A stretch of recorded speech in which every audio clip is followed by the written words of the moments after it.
I obeyed Mia Sutton's every command for 10 years. A single phone call from her could make me stand guard downstairs all night while she was with another man. For those 10 years, I didn't care, even when people mocked me as Mia's lapdog. For her mere wish to break into Hollywood, I spared no expense to pave the way for her. I thought that one day she would finally see my devotion and companionship, but in the end, all I got in return was this. I only see you as a brother on the day I decided to let go. The campus belle from back then stood before me. Enough of being the supporting male character. This time, let us be the leading man. 01 at 3 a.m. I received a call from Mia Sutton. Her honeyed voice came through the phone. Leo, there seem to be paparazzi downstairs. I'm scared. Come keep me company. Mia is the third-rate celebrity I single-handedly bankrolled into stardom recently. I was about to invest in a new drama series to push her into the A-list. The new series promotional campaign was in full swing just when paparazzi were at their most rampant. I glanced out the window. Winter's chill had the trees below howling in the wind. Sensing my hesitation, Mia threw a tantrum on the other end, her voice coquettish yet tinged with irritation. Leo, can you say you like me, yet you hesitate over such a simple request?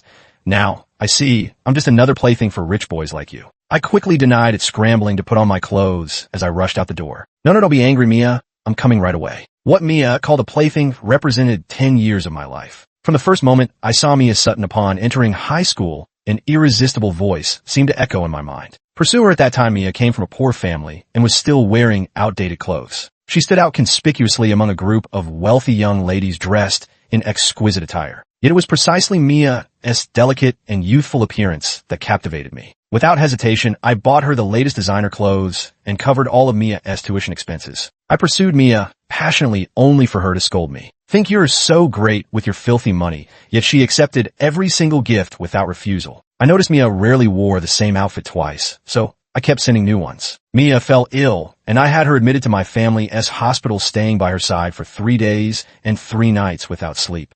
Mia's home was too far away, so I bought her an apartment near the school. Mia's grades couldn't keep up with mine, so I spent a fortune to get her into the same university as me. Mia wanted to break into Hollywood, so I invested money and found her a director. Unfortunately, her looks weren't outstanding by Hollywood standards. It took me financing 8 flops to make her the third-rate star she is today. I sped all the way, arriving at Mia's apartment building. Then she suddenly changed her mind. Leo, could you just wait downstairs for me? If paparazzi catch us alone together in my apartment, my entire career would be ruined. I softly said goodbye and hung up the phone, then pulled my coat tighter around me and fell asleep in the car. A single phone call had me waiting downstairs all night for 10 years. I had always obeyed Mia's every word without question. Unexpectedly, the next day, Mia still ended up trending on Twitter. The topic was precisely what she had feared most: a man and woman alone together in a room. I recognized that man in the photo, even if he were reduced to ashes. Material sacrifices mean nothing to me. The only thing that bothers me is the existence of Ethan Vance. Everyone says Mia is the apple of the young Master Kane's eye. Yet deep in Mia's heart, there was always Ethan Vance, her unattainable white moonlight. Ethan was the student council president in college, a smooth talker who could play instruments with delicate and handsome features. The first time he appeared in Mia's words was when she compared us. The piece Ethan played at the orientation ceremony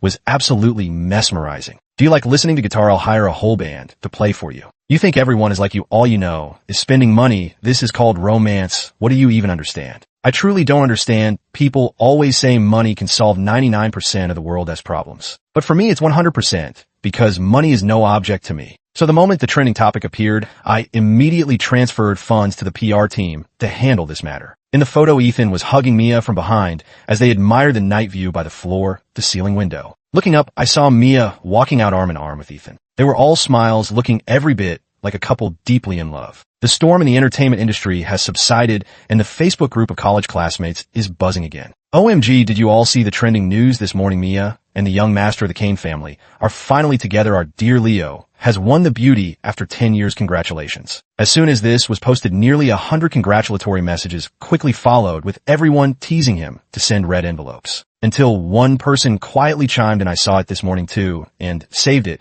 But take another look. Doesn't this guy look more like Ethan, our senior? The photo sparked widespread lamentation. No way Mia isn't the type to abandon her principles for money. But didn't young Master Leo bankroll her Hollywood entry with her acting skills? How else could she survive in that circle? Didn't Ethan say he was preparing for grad school? How did he end up studying at a starlet's place? Who knows? What a shame about young Master Leo's unrequited devotion. Ethan isn't like Leo, who relies on his family. He's a talented scholar. Getting into grad school was just a matter of time for him. The group chat buzzed with activity until one of the main characters stepped in to conclude the gossip. Ethan posted a photo of the two having breakfast in an upscale restaurant with the caption, "Mia and I share mutual affection, open and above board. We wish not to be entangled with vulgar folks. We hope noble souls like yourselves will show magnanimity and bless our union." Ethan was just like that, reeking of pretentious affectation. I glanced at the address in the photo and drove straight to the upscale restaurant where the two of them were. 03 Mia rested her cheek on one hand, her crimson lips lightly biting into the strawberry fed to her from across the table, her eyes brimming with admiration and love. I held my breath and closed my eyes, feeling nothing but the blood rushing to my head. To say I was angry would be a lie. That look in her eyes, I'd never seen it in all these 10 years. Ethan had his back to me, his mocking laughter echoing through the upscale restaurant. I never thought you could actually summon him with just one phone call, ha ha ha ha. Did you see how he looked waiting downstairs last night, just like a guard dog? Who would have thought the young master of the Kane family would one day be guarding my door? Honestly, you should have called him right to the doorstep. The girl across from him burst into peals of laughter, but when she saw me, Mia's smile froze as she awkwardly rose to her feet. The clatter of tableware drew sidelong glances from nearby diners, and a glass shattered on the floor. 10 years of material comforts had long since erased any trace of provincial awkwardness from Mia's demeanor. She pursed her lips and quickly composed herself, regaining her calm. "Leo, what brings you here?" Clearly she hadn't seen the messages in the class group chat yet. Ethan, noticing my arrival, remained unruffled, even with a hint of displeasure at being interrupted. "Master Kane, surely even someone as arrogant as you wouldn't stoop to stealing another man's girlfriend." With his words, he had already pulled Mia close to him, their fingers tightly intertwined. I silently watched Mia, suppressing my anger. "Mia, I want to hear your answer." She leaned against Ethan, torn between choices as her eyes reddened with emotion. Ethan anxiously urged her hurry up and say it. Mia finally stopped her tears and cautiously uttered those words. "Leo, all these years I've always seen you as a brother." As soon as she finished speaking, my face instantly darkened. Ethan curled his lips into a smirk and snorted. "Did you hear that, young Master Kane?" I heard it loud and clear with both ears. I waved over the waiter. "Since Miss Sutton is on a date with her boyfriend, I suppose she won't need me to foot the bill anymore. Cancel all the credit cards I issued for her." Mia instantly stopped her tears and reached out to stop me, but Ethan tightly gripped her wrist. "It's just a meal. I can afford it. Tell him to leave right now." I turned and walked out of the restaurant without looking back. Yes, he could afford it. A single breakfast was just 1 month's salary for Ethan. But with that broken cup added in, it might not be so certain anymore. When Mia came to see me again, I realized I had overestimated Ethan's spending power after all. 03 The moment I left the class group chat became lively again. Opening my phone, the restaurant video immediately caught my eye, edited to only show Mia's words, "I've always just seen you as a brother." I looked every bit the defeated loser who had tried to steal another man's girlfriend. But due to my lavish spending habits at school and my family background, few people in the comments actually sided with him. Only a handful offered congratulations to the happy couple. A few words of congratulations swelled Ethan's ego, and he boasted victoriously about their relationship that had begun a year ago, as if this could shatter the last shred of my dignity as a man. I was growing weary of this farce, so I typed in the group chat, "Keep her." After these words, the group fell into dead silence again. A few minutes later, I received a friend request. It was from Isabella Rossi, the school beauty back in the day. "You realizing you're the male supporting character now?" 04 On the drive back, I was calmer than I'd expected. Logically speaking, I should have been consumed by jealousy, fought Ethan, and proved to Mia that I was the more dependable man. But after 10 years, could Mia truly not see my worth? The truth is, she recognized my value all too well. That is why she used me as a stepping stone to reach her unattainable crush. All these years, I'd been forcing things upon Mia without her ever asking. Later on, it became a matter of her asking for whatever she wanted and me giving it without question. When I finally saw those hands I'd been too hesitant to hold, now clasped in Ethan's, I actually felt a strange sense of relief, as if they were the ones truly destined to be together. Lost in thought over Isabella's words, I walked home only to find Mia crouching at my doorstep. She was naturally petite, huddled at the foot of my building with an aggrieved look, innocent yet tinged with a hint of pleading. During university, I witnessed her confessing to Ethan with my own eyes, ready to step aside and bless their union. Within half an hour, news of Mia's failed confession reached my ears. That very night, she stood at my doorstep with that same gaze. "Leo, the first really need you, will you stay by my side forever?" Now, with the help of cosmetic enhancements, Mia has become even more pitifully adorable, yet I felt an inexplicable aversion and went straight to the point. "Ethan can't afford your dates, Mia. avoided my gaze, not mentioning the class group chat at all, and began making excuses for him. After graduation, all his money went to his mother's medical bills. I already paid for the meals, but that cup. I recalled Ethan's arrogant demeanor in the restaurant and found it utterly ridiculous. That's his problem. If he can't pay, he can just wash dishes for a few months. Perhaps it was because I had never refused her all these years. Noticing my indifference, Mia inexplicably grew angry as well. She stood up with one hand on her hip, her face flushed red, unable to stop herself from raising her voice. Leo Kane, I was wrong about you. I already paid for the cup with my bag. I don't need your help. Director Lee sent me to find you. The new drama is already in preparation, and he invited us both to dinner tonight. What dinner? Just to make sure my funding is secured. Even a dog would wag its tail for me, I thought, watching Mia shouting in front of me. I was slightly startled by the thought that popped into my head.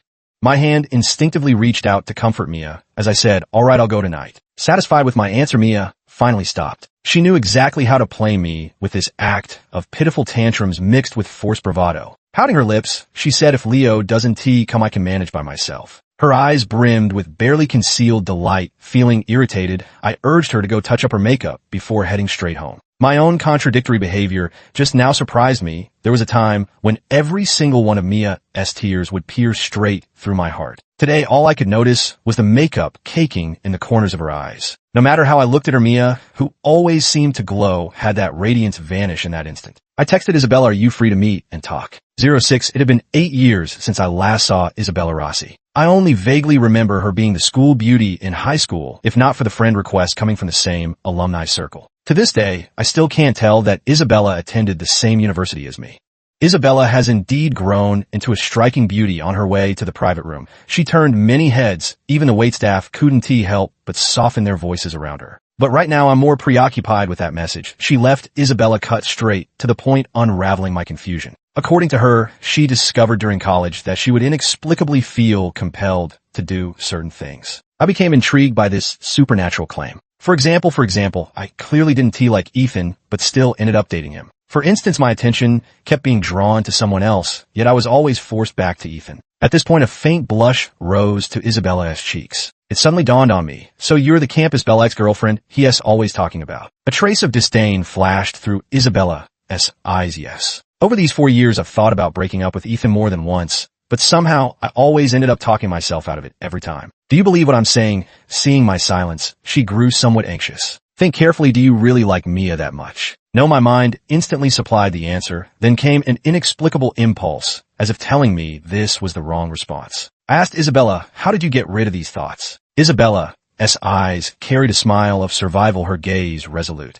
Ethan brought me home. I heard the gist of it. An extended invitation. Miss Rossi, there's quite a show tonight. Would you care to join me? We're right here in this restaurant 07. At 7 in the evening, Mia arrived at the restaurant wearing a pink dress. When she saw Isabella sitting beside me, she froze momentarily, her previous composure vanishing. She immediately sat down on my right and wrapped her arm around mine. Leo the First, know you're upset today. It's about discussing business for my career. Let us not act impulsively, okay? Mia remained unchanged, though she remained unaware of it. My own mindset was quietly shifting. I withdrew my hand, maintaining a smile without responding. As Director Lee took his seat, Mia signaled for the private room attendant. Ethan wore a crisp white shirt with a tie, and for once had even applied a touch of makeup. Clearly, she came prepared. Mia cast an innocent glance. Leo, Ethan has been working here for a while. What a coincidence. Whether it was truly a coincidence, or not, only Mia knew a month ago, she had been dropping all sorts of hints about wanting to recommend a new male lead herself. At the time, I thought Mia had discovered some exceptional talent, so they actually wanted me to fund their love story. Ethan looked somewhat guilty when he saw Isabella and me, then ingratiatingly handed a business card to Director Lee. With that, the cast was complete. I took a sip of red wine from my glass. The show was about to begin. Amidst the clinking of glasses, Ethan, who had previously ignored me, watched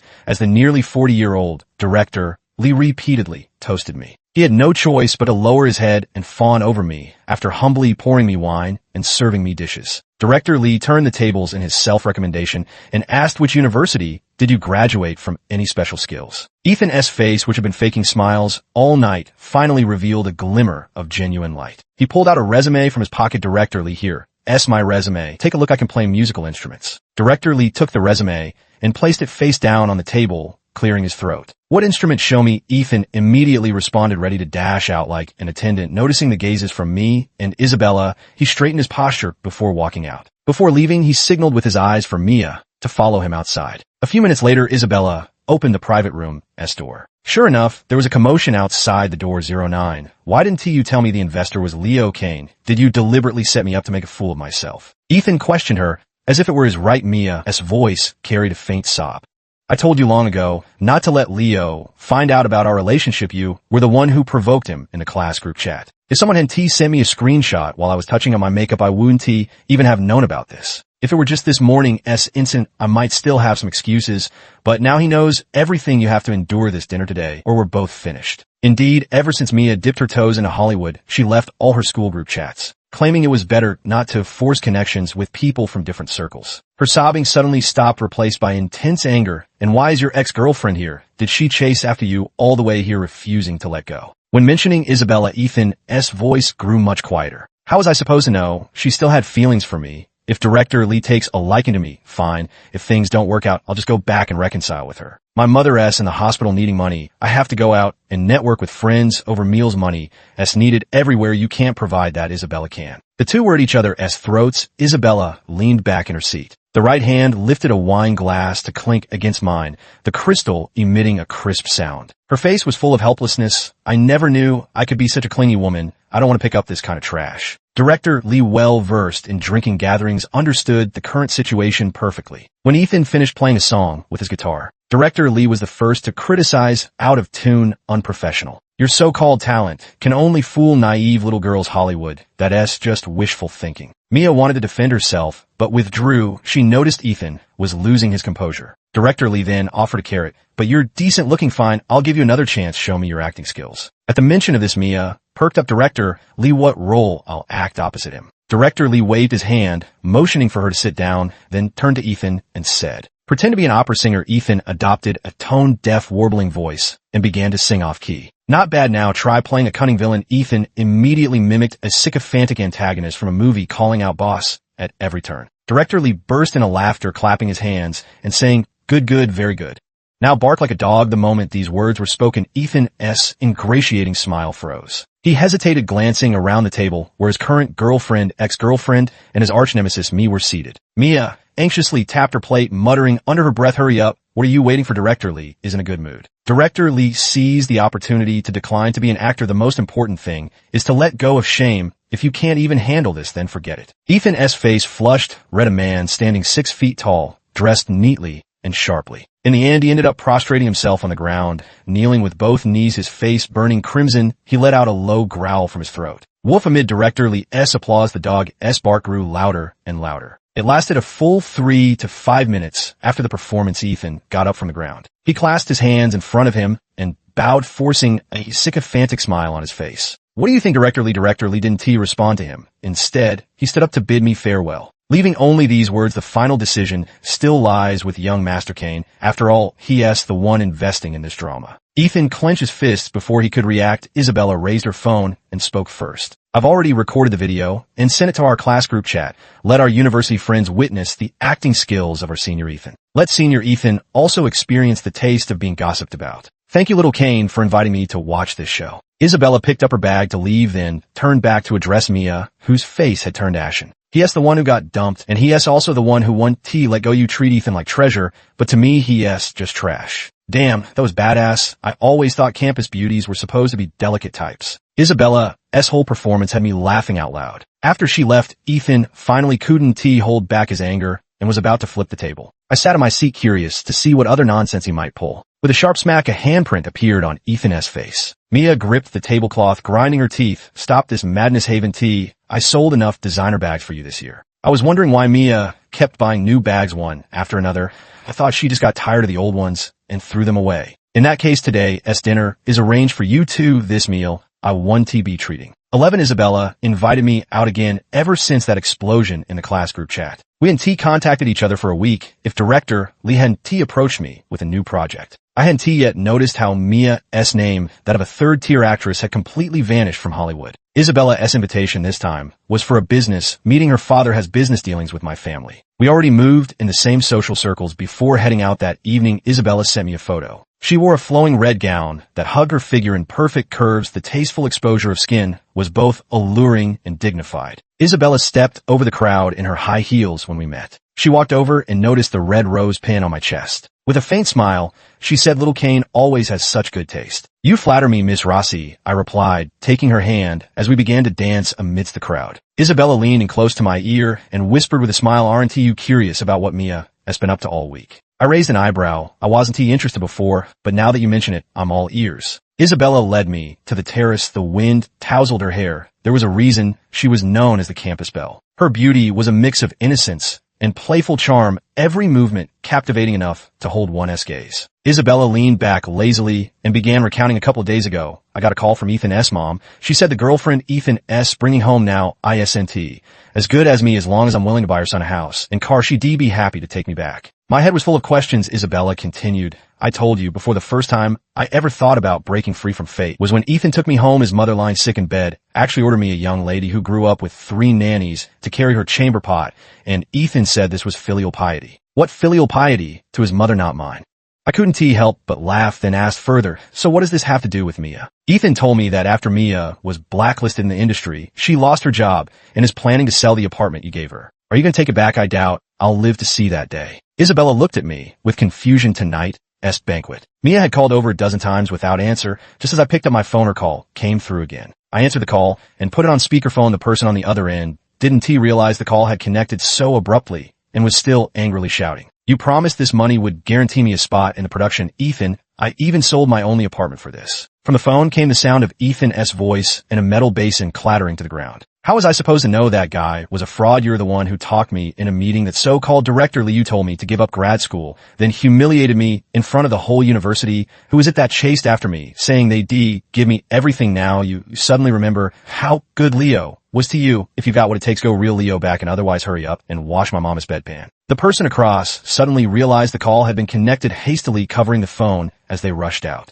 Then came Mia's all too familiar sobbing. What once sounded pitiful now grated like a rooster-esque crow. "Leo, Ethan is a complete scoundrel. He tricked me into being with him." Mia appropriately choked back a few sobs. "Leo, the first really need you." The performance was fully committed on the other end of the line on this side. Isabella smiled radiantly. I heard from friends that Mia's acting skills were painfully bad. Seeing it today, the rumors don't disappoint. The moment Mia heard the woman's voice, her crying stopped abruptly. Her shrill curses kept ringing out. "Isabella Rossi, how could it be you? Whereas Leo, the first knew you were the one seducing him. You bitch, you already have everything. Why must you steal him from me?" "Steal?" I swirled the wine in my glass. In Mia's world, Leo Kane was always destined to wait for her happiness, wait for her graduation, wait for her approval. Why should I need her approval? I have wealth and power. Just a few coins casually dropped could make Ethan kowtow to me 10 times over. Mia's halo had long since faded, if before I merely regarded her as a stranger. Now amidst the torrent of curses, my loathing for this woman has reached its peak. 12. I took the phone. "Mia, what do you need from me?" My words appeared like a lifeline in Mia's world. She put on a pitiful voice. "Leo, sob, the apartment you rented for me. I can't afford to renew the lease. Also, I want to join the production called Director Lee out again to discuss the new script. My bags, all my designer bags are sold. I can't meet the director looking shabby, and my beauty salon membership got suspended too." The more I listened, the colder my heart grew. I mocked her openly. "I thought Miss Sutton considered money vulgar. How come every sentence out of your mouth is about money now?" I still remember clearly the year we graduated. I was handling multiple projects at once. Whether she chose to study abroad or pursue her career domestically, I gave Mia my full support. Yet there she sat in the passenger seat of my sports car, pointing at a video on her phone and telling me, "I want to make it in Hollywood." She claimed it wasn't about money, but chasing her dreams. Even without my support, she was determined to conquer Hollywood. Back then I laughed at her innocence, unaware of how treacherous this industry could be. Looking back now, it was me who shielded her from harassment, me who bought her online supporters, me who spent money to polish her image. For 10 years, I obediently played the fool, following Isabella's so-called instructions. I only regret waking up to the truth so late, seeing my silence. Mia compromised. "How about this, Leo? Just transfer me $20,000 for now." Isabella was about to curse out loud when I stopped her. "Since you see me as a brother, I'll do my brother-in-law a favor and get him a job."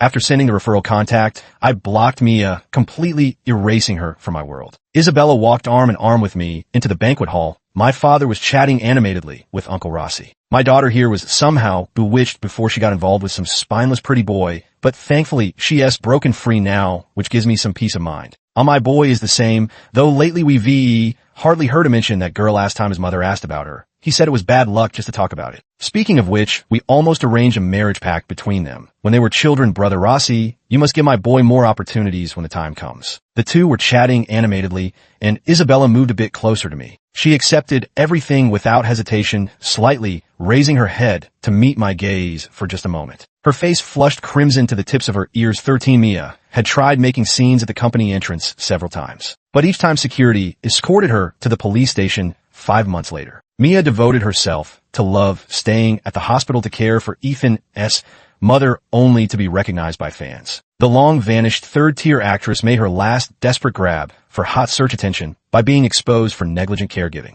She got into a physical altercation with her future mother-in-law at the hospital, hurling filth at each other. Isabella walked out of the restaurant arm in arm with me as we passed a private dining room. I heard familiar dog barking sounds from inside and peeked through the door crack. Ethan, wearing a white shirt with his tie loosened, sat among a group of exquisitely dressed wealthy ladies in their 50s biting an apple while imitating dog barks. It seems he gladly accepted the high-paying job I recommended and adapted to it remarkably fast. Isabella had someone deliver a bouquet tied together with steel wool scrubbers inside. I didn't understand what was happening. Isabella playfully stuck out her tongue. The language of steel wool flowers represents resilience and wealth. Wish him luck. A few minutes later, heart-wrenching screams echoed from the private room. Perfect, this was the life they truly deserved all along. The end.